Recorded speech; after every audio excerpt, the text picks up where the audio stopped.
देवेंद्रचं काम असं आहे की एखादी गोष्ट घेतली मनात तर तो पूर्ण करत असे, कुठे थांबत नसे. एकदा ठरलं की ठरलं. आणि विचाराची त्याचा अभ्यास तो म्हणजे खरोखर अलौकिक आहे.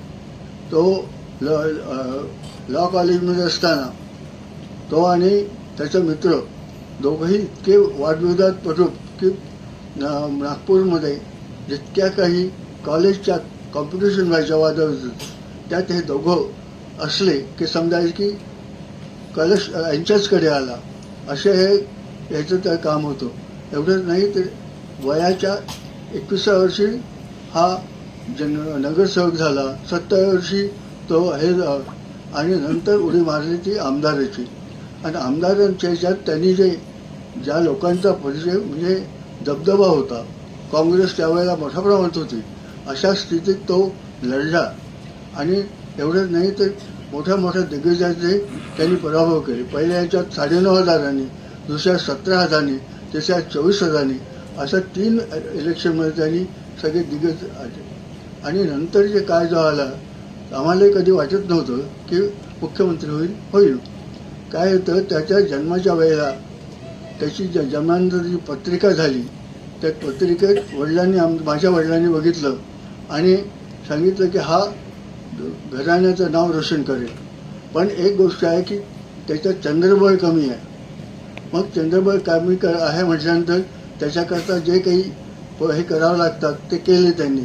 आणि खरोखर पण त्यावेळेला आम्हाला असं वाटत नव्हतं, कारण लॉ कॉलेजमध्ये तो पहिला आला.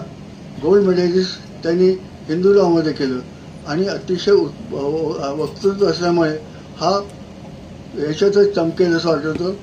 निष्णात कायदेशीर होईल असं वाटलं होतं. पण तसं न होता म्हणजे जीवनात कलाटणी कशी मिळते किंवा जीवनात बदल कसा करतो तो हा. काही दिवस अनेककडे प्रॅक्टिसला जात होतं, अनेक वाटत होतं.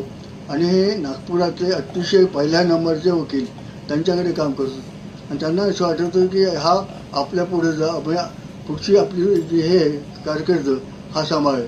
पण घडायचं वेगळंच होतं. आणि संघाच्या काही त्यांना जनसंघात भाजप पाठवलं आणि तिथून त्याची जी झाली तर पहिल्या वेळेला, दुसऱ्या वेळेला, तिसऱ्या वेळेला तो निवडून आला. खरोखरच इतक्या स्फूर्ती इतक्या लहान वयात मला नाही वाटत इतिहासात कोणी मी झाला असेल. तसा हा माझा पुतण्या अतिशय गंभीर आहे. अतिशय घरी असला की त्याच्या खोड्या चालू असतात.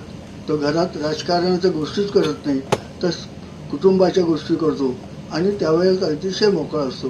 असा हा माझा पुतण्या खरोखर आज आणि उद्या भारताचा प्राईम मिनिस्टर असं मला वाटते होऊ शकतो. एवढं बोलून मी आपलं धन्यवाद.